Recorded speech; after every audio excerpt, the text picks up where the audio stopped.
Agnes, habari? Salama za kwako? Salama, namshukuru Mungu. Kuna taarifa tumeona kwamba unataka kutia nia ya kugombea ubunge Kigoma mjini. Ni kweli. Ni vipi sasa? Maana liko chini ya Mheshimiwa Zitto. Bunge limeshavunjwa. Na sasa hivi kuna utaratibu mpya wa kuchukua na kurejesha fomu.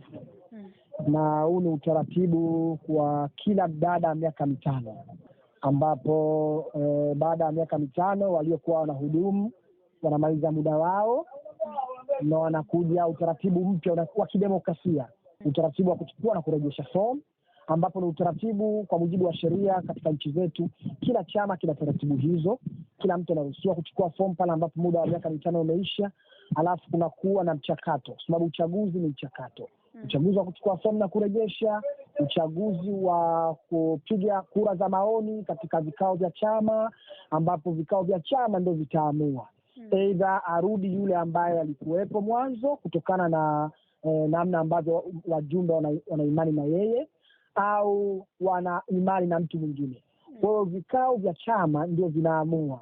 Kwa hiyo sio jambo ambalo linaweza likamfanya mimi kutangazania ama kugombea, kwa sababu ni jimbo ambalo lilikuwa linaongozwa na Mheshimiwa Zitto.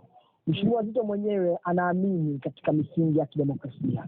Ukisoma katiba yetu ya chama ibara ya 6 kifungu cha kwanza, kuna misingi 10 ya chama chetu cha ACT Wazalendo. Msingi wa 7 ni msingi wa demokrasia. Kwa demokrasia ni kuchagua na kuchaguliwa.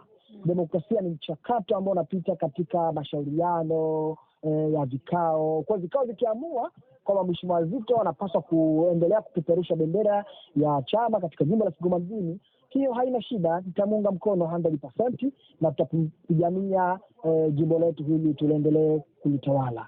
Lakini wajumbe wasipoamua kwamba yeye inabidi apumzike, wakaamini mimi na mimi nitaendelea na yeye, najua kwa sababu ni mwanademokrasia ataniunga mkono na tutapigania jimbo hili tuliendelee kuwa katika mikono ya chama chetu. Labda pengine kabla hujachukua maamuzi hayo ulimshirikisha? Hapana. Si jambo la kumshirikisha, kwa sababu ni jambo ambalo lipo clear, kwa sababu kama chama chetu tayari kilikuwa kimeshatoa kamati kuu ya chama chetu ilikuwa imeshaagiza kwamba kila mwanachama anayo fursa sasa hivi kutangazania, kuchukua fomu na kurejesha. Kwa hiyo si jambo tena la kumshirikisha, kwa sababu sipaswi kumshirikisha, kwa sababu yeye tayari ameshamaliza muda wake wa kipindi cha miaka 5. Kuna mambo ambayo aliyafanya mazuri ambayo wajumbe wakiridhika wamrudishe, watamrudisha kwa mujibu wa mchakato wa kidemokrasia. Wajumbe wakisema hapana, inabidi apumzike, tumweke mwingine, wataweza kufanya maamuzi.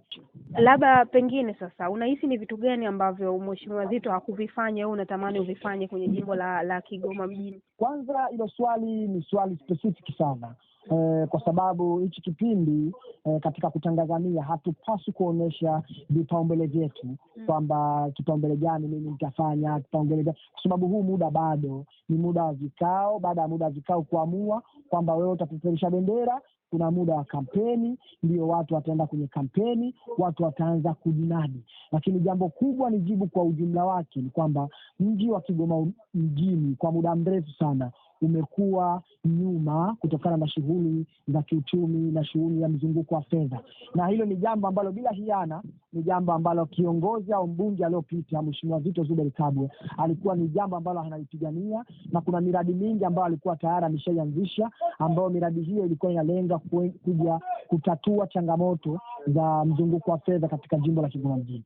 Ambayo jambo hilo kama mimi nikiingia sasa, nikiruhusiwa na vikao vya chama kupeperusha bendera ya chama chetu, nitakuwa na uwezo wa kuendeleza yale mema ambayo alikuwa ameanza na kuongeza yale ambayo alikuwa hajamalizia.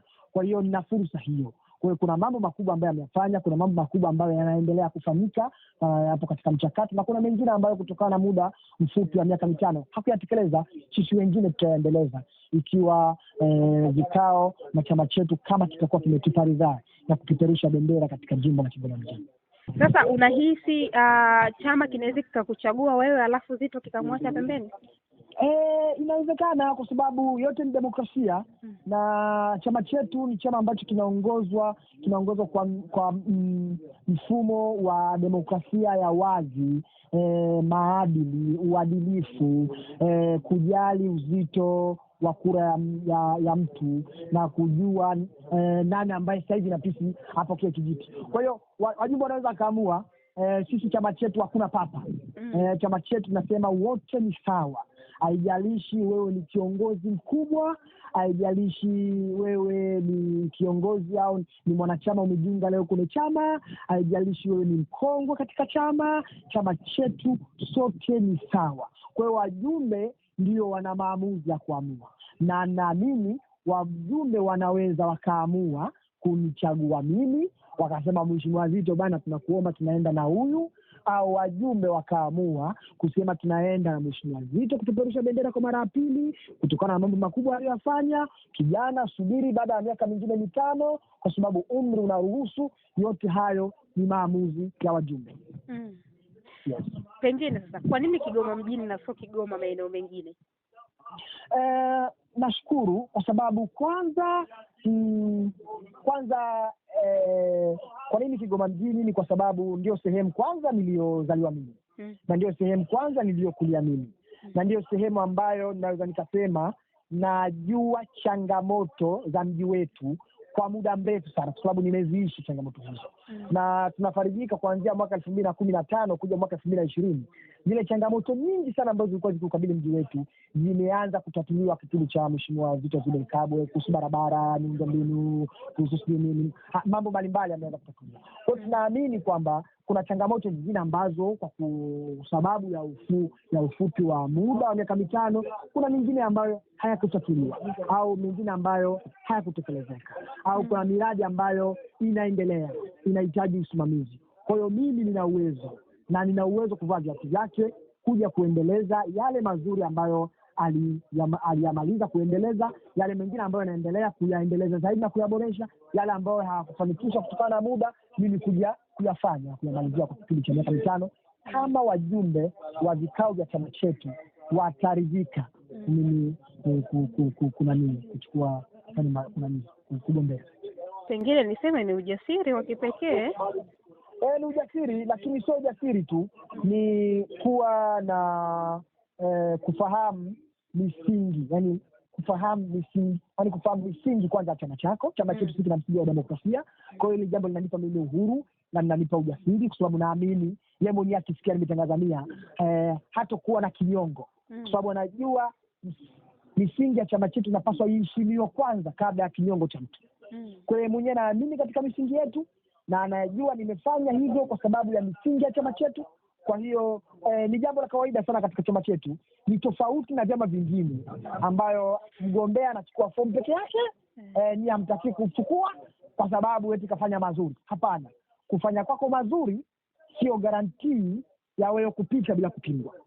Kufanya kwako vizuri sio garantii ya kuvunja misingi ya demokrasia. Kwa hiyo naamini hata yeye ataelewa jambo hili. Okay. Abdunando, mimi nikushukuru sana. Asante sana, nashukuru sana madam. Asante sana, nashukuru sana.